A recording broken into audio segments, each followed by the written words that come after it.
Amin. Oke, silakan semuanya bisa duduk. Shalom Army of God. Saya mau yang lebih antusias lagi ya. Sekali lagi ya. Shalom Army of God. Oke. Kalau antusias, saya juga bisa dengan semangat untuk menyampaikan firman Tuhan. Karena apa? Berarti saya tahu setiap dari kalian juga rindu pengen mendengar kebenaran firman Tuhan hari ini.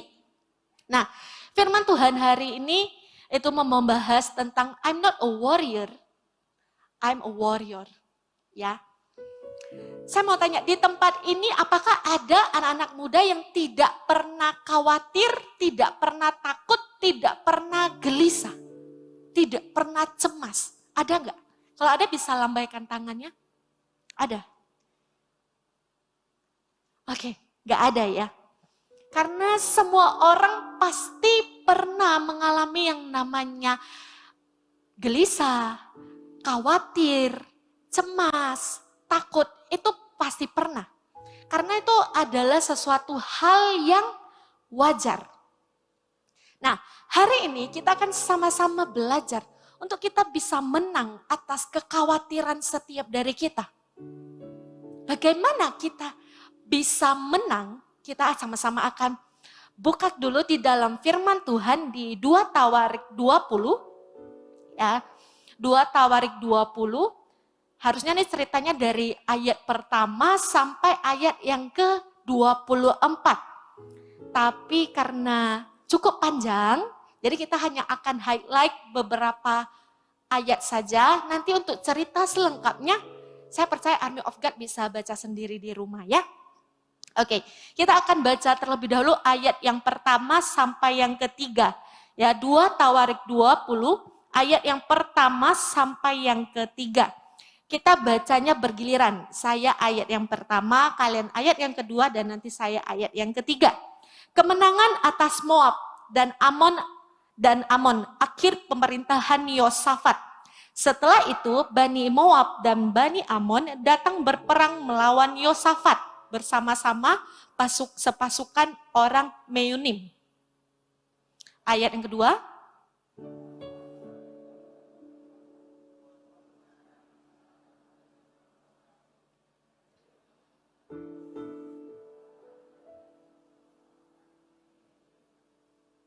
Oke, ayat yang ketiga, Yosafat menjadi takut.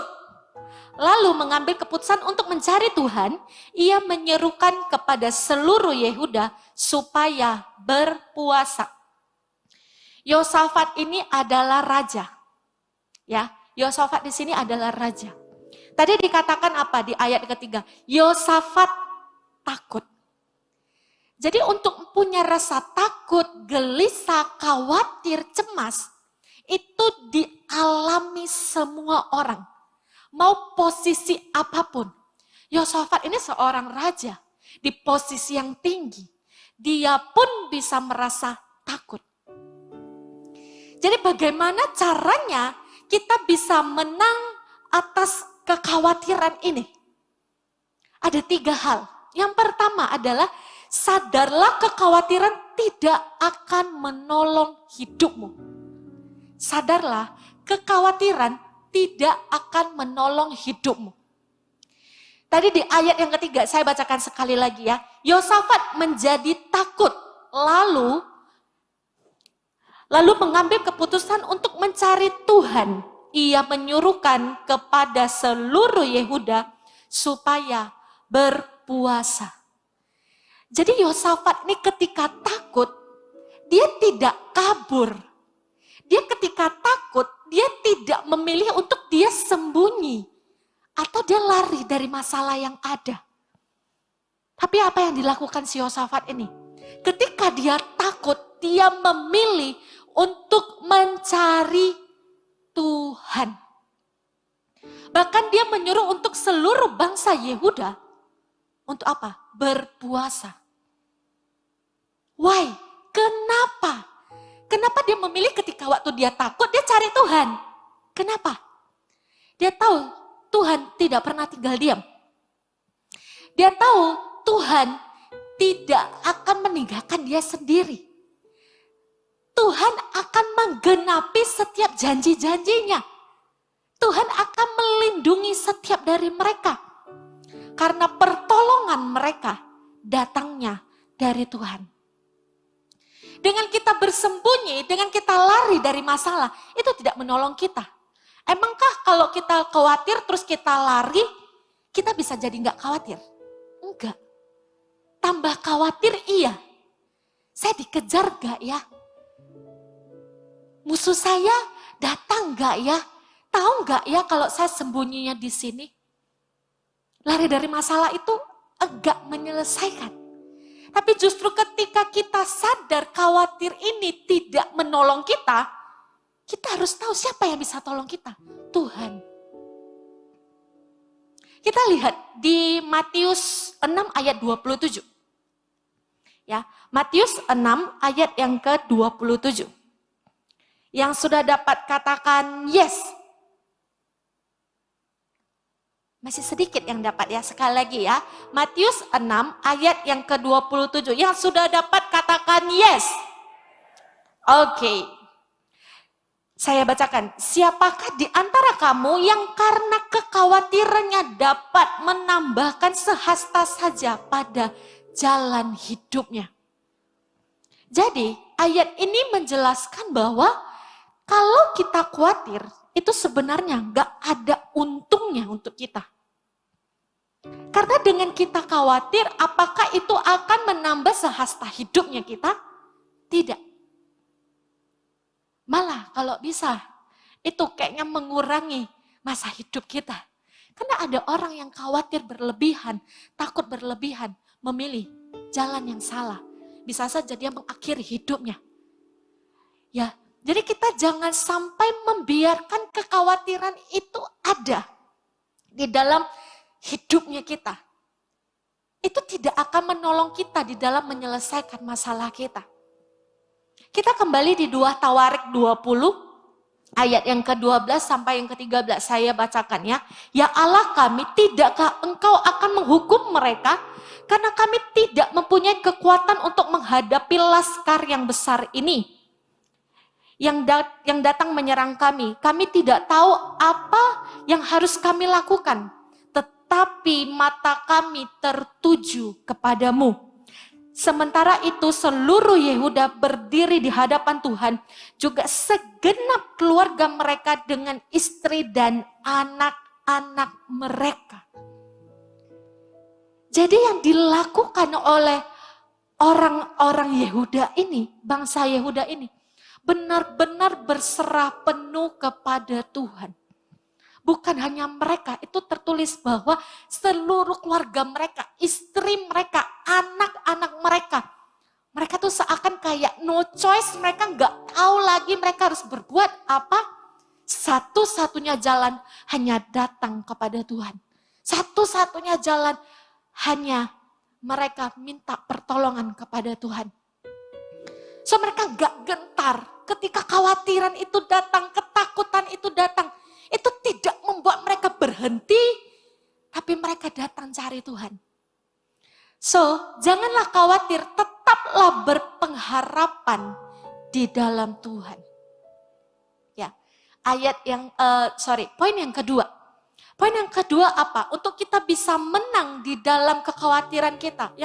Yang kedua adalah memegang janji Tuhan dalam hati. Memegang janji Tuhan dalam hati. Kita akan lanjut baca di 2 Tawarik 20 ayat 14 sampai yang ke-17. Ayat 14 sampai yang ke-17. Oke, semuanya bisa menyimak ya.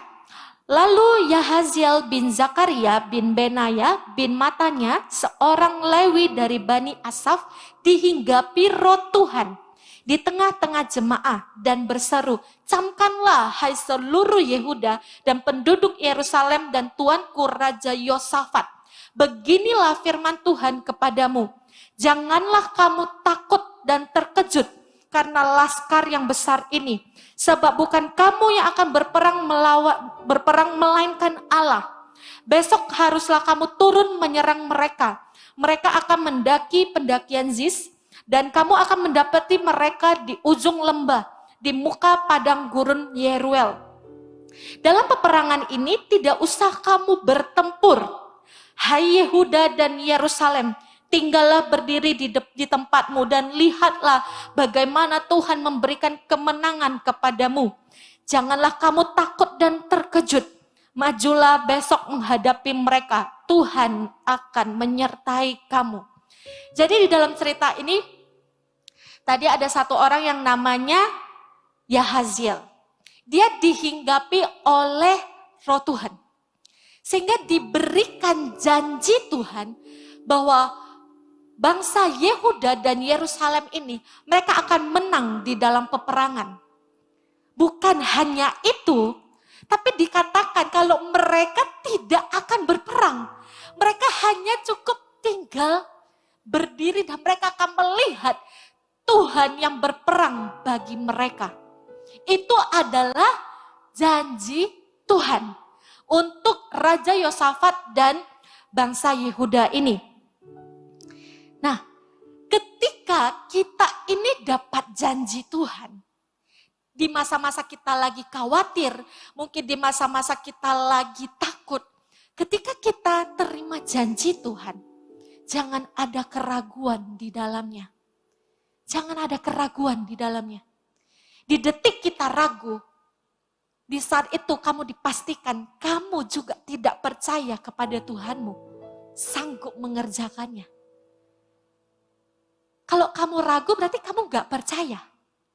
Simple like that, kayak gitu ya. Nah, jadi kalau misalnya Tuhan yang sudah berjanji, maka Tuhan akan menggenapi. Kita lihat orang bangsa Yehuda itu sedemikian rupa, mereka sampai cari Tuhan, mereka sampai berpuasa. Masakah Tuhan yang melihat itu tidak mengerjakan apa-apa? Gak mungkin ya. Ya, ketika Tuhan melihat anak-anaknya, mungkin di masa-masa lagi takut, lagi cemas, gelisah, mereka berseru dan berdoa. Masakah Tuhan tinggal diam? Tuhan pasti mengerjakan sesuatu. Tapi apakah kita memegang janji Tuhan itu erat di hatinya kita? Atau justru kita biarkan keraguan itu yang menguasai kita?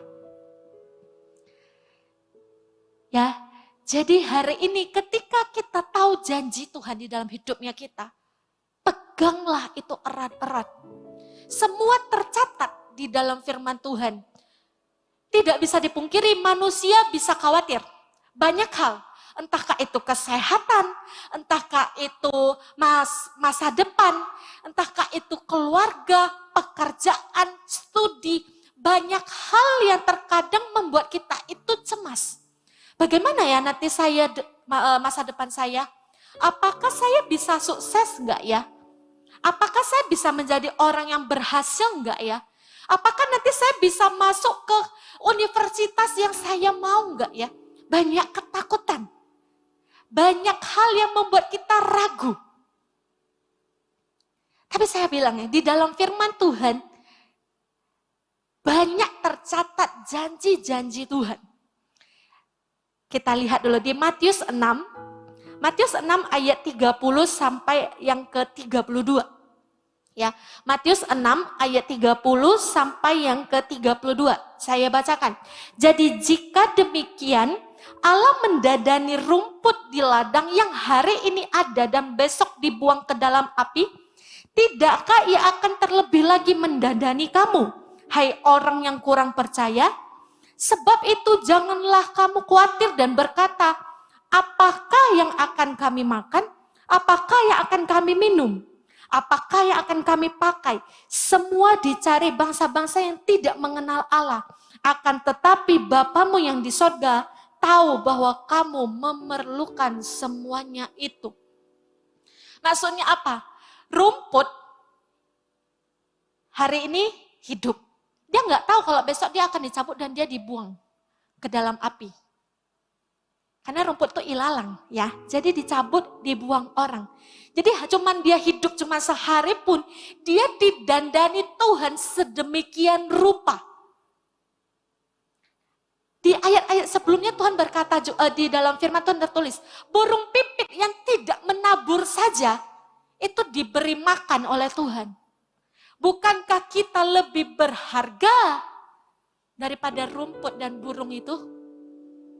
Bukankah Tuhan akan terlebih mengasihi setiap dari kita? Bukankah Tuhan akan terlebih menjagai setiap dari kita? Sedangkan rumput dan burung aja dijaga Tuhan, dipelihara Tuhan. Apalagi kita manusia yang dibayar dengan darahnya Tuhan.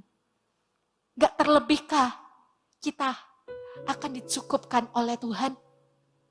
Di dalam Yeremia 29 ayat yang ke-11. Mungkin gak usah kita baca karena I think semua pasti tahu ayat ini. Tuhan memberikan setiap dari kita masa depan yang penuh dengan harapan. Bukan rancangan kecelakaan. Ini ayat udah sering sekali kita dengar. Tapi terkadang kita masih ragu. Bagaimana ya hidup saya? Bagaimana ya nanti masa depan saya? Sanggup gak ya saya ya? Bisa berhasil gak ya saya? Banyak keraguan di dalam setiap hatinya kita seakan kita adalah orang yang tidak percaya kepada Tuhan. Semua itu sudah tercatat di dalam firman Tuhan. Itu adalah janji Tuhan untuk setiap dari kita. Kita akan punya masa depan yang penuh dengan harapan. Jadi kita harus pegang janji Tuhan itu erat di hatinya setiap dari kita. Itu yang akan meneguhkan kita. Itu yang akan memampukan kita. Sehingga ketika kekhawatiran itu datang, kita bisa dengan tegak berdiri berkata, aku punya Tuhan. Ketika kita rasa kita sudah nggak sanggup lagi. Bukankah Tuhan di dalam firman-Nya berkata Tuhan akan memberikan kelegaan? Maka kembali lagi ke poin yang pertama tadi. Pertolongan kita di dalam Tuhan. Ketika kita tahu kita aman di dalam Tuhan, kita pasti memegang setiap janji Tuhan di dalam hidup kita. Yang percaya katakan amin. Amin. Oke. Poin yang ketiga. Ya, poin yang ketiga. Jangan tinggal diam. Jadi tadi yang pertama, sadarlah kalau kekhawatiran itu tidak akan menolong kamu. Yang kedua, memegang janji Tuhan dalam hati. Dan apa yang harus kita lakukan? Setelah itu apa? Jangan tinggal diam. Kita jangan berpikirkan Tuhan bilang Tuhan yang akan memelihara hidup saya. Terus saya tidak perlu mengerjakan apa-apa. Ongkang-ongkang kaki. Uang itu tidak jatuh dari langit. Kita harus mengusahakannya. Memang Tuhan menjanjikan kita masa depan yang penuh dengan harapan. Bukan berarti kita nggak sekolah dengan baik. Bukan berarti kita tidak mengerjakan bagiannya kita. Kita pun harus mengusahakan bagian kita. Bagi yang sekolah, sekolahlah yang dengan baik. Bagi yang kerja, kerjalah dengan baik. Disitulah berkat Tuhan akan melimpah di dalam hidupmu. Karena apa? Kamu mengerjakan yang terbaik. Berkat Tuhan tidak akan mungkin jatuh kepada orang yang tidak mengerjakan apa-apa. Hanya diam saja. Ya. Jadi kekhawatiran adalah musuh utama dalam melakukan sebuah tindakan. Ketika kita mau melakukan sesuatu hal, tapi kalau kita adalah orang yang gampang khawatir, itu akan sangat menghambat kita. Kenapa? Karena orang yang khawatir biasanya pertimbangannya itu banyak sekali. Karena terlalu banyaknya pertimbangan, alhasilnya tidak mengerjakan apa-apa. Takut ini, takut itu. Kayak nanti kalau aku plan A, wah kalau nanti gagal gimana? Kayaknya nggak usah lah. Alhasilnya kita tidak mengerjakan apa-apa. Karena apa? Terlalu banyak khawatirnya. Terlalu banyak takutnya. Alhasil tidak mengerjakan apa-apa. Tinggal diam. Kita kembali di 2 Tawarik 20 ayat 20 sampai yang ke-21. Ya, 2 Tawarik 20 ayat 20 sampai 21. Kita lihat apa yang dilakukan oleh Raja Yosafat dan bangsa Yehuda ini. Sampai mereka bisa menang di dalam peperangan. Kita lihat ya, ayat 20 saya bacakan. Keesokan harinya pagi-pagi mereka menuju padang gurun Tekoa. Ketika mereka hendak berangkat, berdirilah Yosafat dan berkata, "Dengar, hai Yehuda dan penduduk Yerusalem, percayalah kepada Tuhan Allahmu, dan kamu akan tetap teguh. Percayalah kepada nabi-nabinya, dan kamu akan berhasil." Setelah ia berunding dengan rakyat, ia mengangkat orang-orang yang akan menyanyi nyanyian untuk Tuhan dan memuji Tuhan dalam pakaian kudus yang semarak pada waktu mereka keluar di muka orang-orang bersenjata sambil berkata, "Nyanyikanlah nyanyian syukur bagi Tuhan, bahwasanya untuk selama-lamanya kasih setianya." Jadi di masa-masa itu, ini adalah masa-masa peperangan, ya. Jadi mereka ini lagi standby, ya, seperti itu ya. Mereka lagi standby. Habis itu sebelum perang biasanya orang menyusun strategi. Mereka akan mempertimbangkan banyak hal. Enggak mungkin enggak nyusun strategi terus mereka langsung berperang. Itu enggak mungkin. Mereka harus melihat, pantau dulu musuhnya mereka tuh seperti apa. Dan mereka tidak membiarkan di masa-masa itu mereka hanya tinggal diam. Karena ketika mereka kalau hanya diam, tidak melakukan apa-apa, kalian bayangin, bukankah mereka akan menjadi semakin takut? Wah, nanti saya bisa menang gak ya di dalam peperangannya? Musuh saya udah di mana ya? Udah dekat belum ya mereka ya? Nanti kalau mereka gini saya gimana? Wah, itu akan semakin kacau di dalam pemikiran mereka. Sehingga apa yang dilakukan oleh Raja Yosafat ini? Dia mengumpulkan orang-orang untuk apa? Tadi dibilang, menyanyikan nyanyian untuk Tuhan. Mereka bersyukur, mereka memuji Tuhan. Mereka tidak membiarkan diri mereka hanya tinggal diam. Di masa-masa seperti itu, mereka bisa bernyanyi bahwasanya kasih setianya selama-lamanya. Itu padahal mereka lagi seharusnya mereka lagi masa takut-takutnya ya. Mereka sedang mau berperang. Tapi mereka bisa menaikkan pujian mereka, mereka bisa menaikkan syukur mereka, mereka bisa bernyanyi untuk Tuhan. Itu luar biasa banget. Mereka tidak hanya diam diri, tapi mereka mengerjakan sesuatu. Dan apa yang mereka kerjakan ini mungkin sederhana, simple, tapi itu menyukakan hati Tuhan. Itu menjadi pintu. Mereka akan melihat bagaimana Tuhan membawa mereka menang di dalam peperangan. Kalian lihat, mereka menang dengan sangat keren banget. Benar-benar mereka tidak berperang sama sekali. Tuhan yang berperang bagi mereka. Kita lihat di ayat 22 sampai ayat yang ke-24. Ketika mereka mulai bersorak-sorai dan menyanyikan nyanyian pujian, dibuatlah Tuhan penghadapan terhadap Bani Amon dan Moab dan orang-orang dari pegunungan Sir yang hendak menyerang Yehuda, sehingga mereka terpukul kalah. Lalu Bani Amon dan Moab berdiri menentang penduduk pegunungan Sir, hendak menumpas dan memunahkan mereka. Segera sesudah mereka membinasakan penduduk Sir, mereka saling membunuh. Ketika orang Yehuda tiba di tempat peninjauan di padang gurun, mereka menengok ke tempat laskar itu, tampaklah semua telah menjadi bangkai berhantaran di tanah, tidak ada yang terluput. Mereka ketika sampai, mereka sudah melihat musuh mereka mati, berhantaran di tanah. Tidak ada satupun yang terluput. Kalau bukan Tuhan, siapa yang sanggup melakukan itu? Tuhan yang menolong mereka. Karena apa? Karena mereka datang berkata, "Tuhan tolong saya nggak sanggup. Saya nggak bisa." Saya nggak tahu saya harus melakukan apa.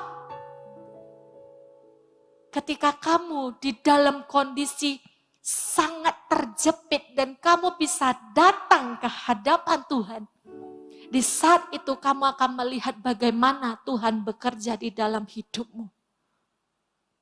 Sampai dikatakan kamu tidak perlu berperang, saya yang akan berperang bagimu. Kamu akan melihat bagaimana Tuhan bekerja. Bisa nggak hari ini kita serahkan setiap kekhawatiran, ketakutan kita sepenuhnya kepada Tuhan? Jangan ada satupun yang kita pertahankan. Kita jangan ketika takut, ketika khawatir, kita cari jalan pintas. Carinya itu cari Tuhan. Ketika kamu mulai ragu, ketika kamu sudah mulai hilang ibaratnya kayak kamu sudah nggak tahu lagi lakukan apa, baca firman Tuhan. Di dalam firman Tuhan itu banyak hal yang disampaikan yang akan membuat kita tercengang. Kok Tuhan sanggup ya mengerjakan itu? Bukankah tadi saya udah bilang kita itu sangat berharga dan dikasihi Tuhan. Rumput dan burungnya tidak mengerjakan apa-apa. Tuhan bisa mendandani mereka sedemikian rupa. Bagaimana dengan kita? Bukankah manusia adalah ciptaan paling mulia? Kita diciptakan serupa dan segambar dengan Tuhan. Ya, jadi setiap dari kita hari ini, kalau kamu sudah mulai ragu, kamu sudah mulai curiga, apakah Tuhan bisa benar-benar menggenapi janjinya? Saya bilang, Tuhan akan menggenapi setiap janji-janjinya tepat pada waktunya. Nya di sini adalah huruf besar. Berarti waktunya Tuhan. Bagian kita, wait and see. Lihatlah bagaimana Tuhan akan bekerja. Saya akan ulangi 3 poin dengan singkat. Tadi apa yang bisa membuat kita menang di dalam peperangan? Ada 3. Yang pertama, sadarlah kekhawatiran tidak akan menolongmu. Pertolonganmu adalah dari Tuhan. Kekhawatiran itu hanya akan menggerogoti iman dan kepercayaan kamu kepada Tuhan. Yang kedua, memegang janji Tuhan dalam hati. Banyak janji Tuhan di dalam hidupmu. Peganglah itu dan percayalah dengan segenap hatimu dan kamu akan melihat bagaimana Tuhan menyertai dan memampukanmu sampai kamu akan melihat janji Tuhan digenapi di dalam hidupmu. Yang ketiga, jangan tinggal diam. Di dalam tinggal diam, tidak melakukan apa-apa, maka akan ada pintu terbuka bagi kekhawatiran itu masuk di dalam hidupmu. Ya. 3 hal ini, ayo kita sama-sama belajar. Ayo kita sama-sama taruh di dalam setiap hati kita. Kita jangan menjadi warrior, tapi kita jadi warrior. Kita jangan jadi orang yang penakut, banyak khawatirnya, banyak cemasnya, tapi kita harus menang menjadi seorang pahlawan. Ya, nah, saya hari ini rindu untuk berdoa bagi setiap dari kalian. Sempat dalam kondisi duduk, tidak usah lirik kiri dan kanan. Semua dalam kondisi yang menyembah. Shikenaya rata karamaya rata karamaya rabaya rabaya rabaya rabaya rabaya. Shikenaya rata karanaya rabaya rabaya rabaya rabaya rabaya rabaya. Oh, shikenaya ramaya ramaya ramaya ramaya rabaya rabaya rabaya. Haleluya, haleluya. Shikinaya namaya namaya namaya namaya namaya namaya namaya namaya. Ambil beberapa waktu ini untuk kalian benar-benar diam di dalam hadirat Tuhan. Hari ini saya mau berdoa bagi setiap dari kalian. Kalau kalian merasa hari ini kalian banyak kekhawatiran. Di masa-masa yang tidak pasti, kalian banyak yang masih kalian bingung. Entahkah itu tentang masa depan kalian, entahkah itu di dalam hubungan kalian, entahkah itu di dalam studi kalian, keluarga kalian, banyak hal. Banyak hal yang mungkin bisa menjadi kekhawatiran, menjadi pergumulan setiap dari kalian. Tapi hari ini mau gak kalian benar-benar datang dan menyerahkan itu kepada Tuhan? Letakkan itu di bawah kakinya Tuhan. Sehingga kalian benar-benar menang menjadi seorang pahlawannya Tuhan. Bagi setiap dari kalian yang hari ini kalian berkata, saya mau letakkan itu di bawah kakinya Tuhan. Saya mau untuk benar-benar lepas dari takut ini. Ada orang yang takutnya berlebihan. Sampai kalau malam tuh susah tidur.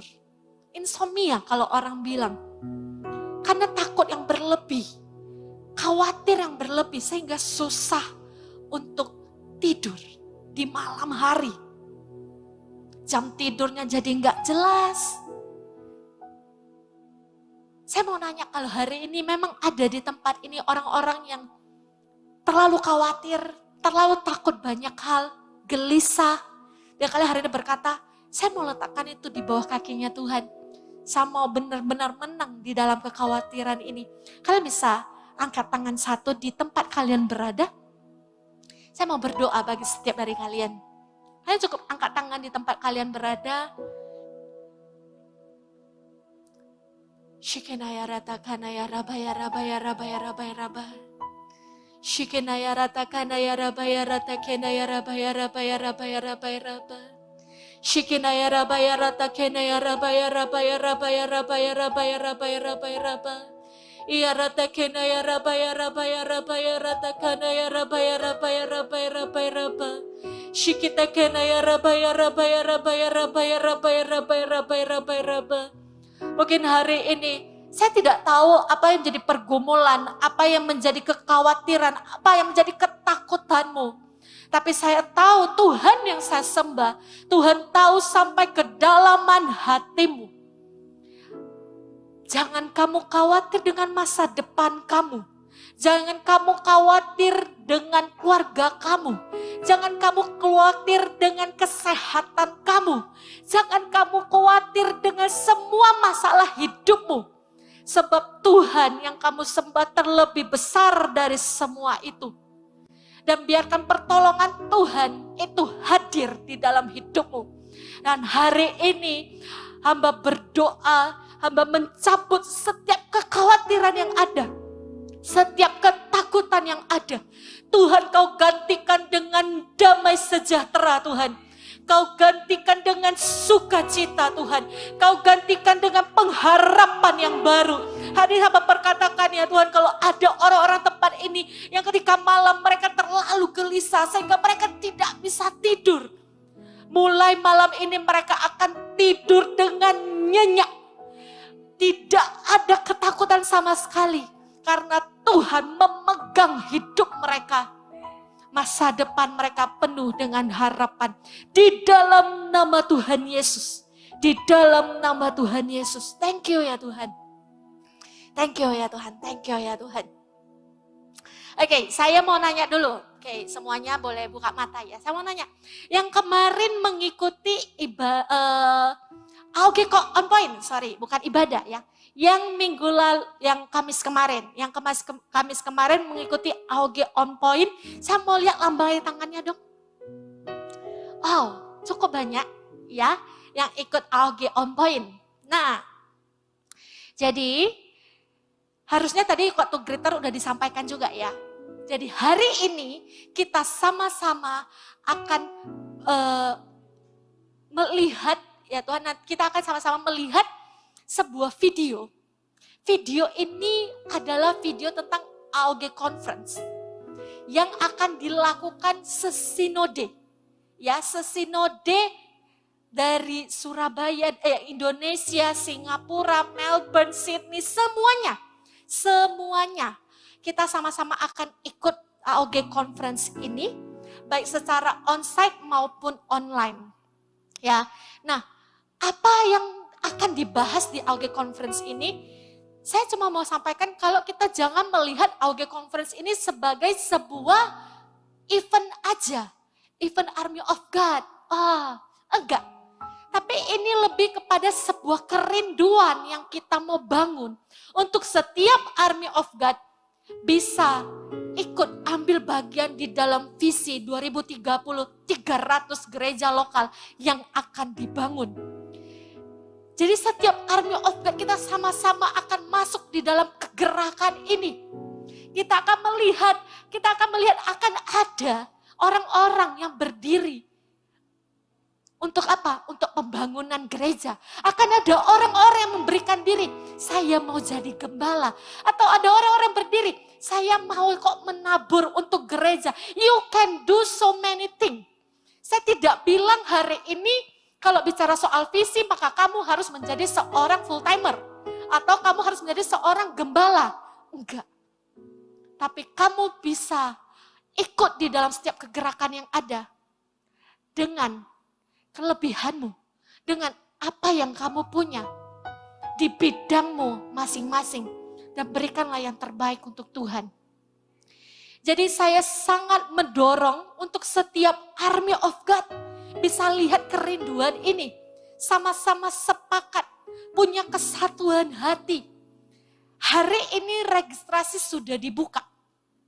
Ya, tadi udah dijelaskan panjang lebar, nanti akan didaftar melalui link yang ada, dan nanti kalau selesai ibadah, ada yang kurang mengerti soal registrasi ini, nanti bisa cari saudari Natalia di area booth Connect Me. Ya, nanti kalian boleh tanya, kalau bingung caranya gimana, selain kalian tanya Natalia, nanti di IG GMS Medan pun akan diposting. Jadi kalian bisa baca semuanya dengan baik sehingga ketika kalian daftar tidak bingung. Saya sangat mendorong untuk kalian bisa daftarnya onsite. Ini sangat terbatas seatnya. Sangat terbatas. Jadi kalau kalian tidak buru-buru, ini cuma buka 3 minggu saja. Selesai 3 minggu itu sudah close, kalau ada yang masih mau ikut, ya gak bisa lagi. Ya, jadi segera daftarkan diri kalian. Ini dilakukan 2 hari, tanggal 8 sampai tanggal 9 April. Ya, saya minta untuk multimedia bisa standby-kan video, kita sama-sama akan lihat video ini.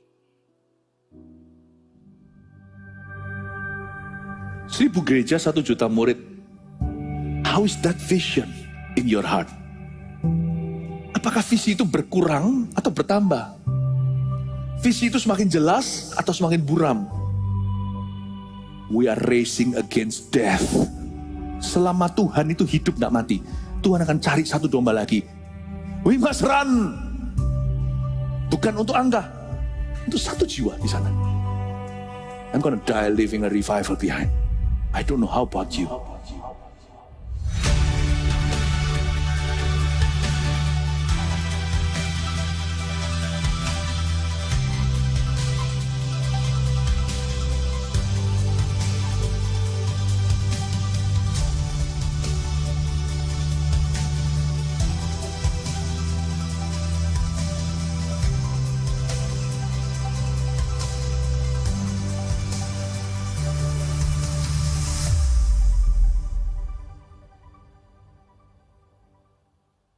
Oke.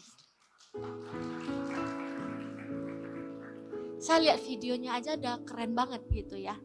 Jadi pastikan setiap dari kalian jangan melewatkan ini. Benar-benar daftarkan diri kalian untuk kalian bisa join. Saya percaya ada perkara yang luar biasa. Kita akan belajar banyak hal juga dari setiap sesi-sesi yang ada.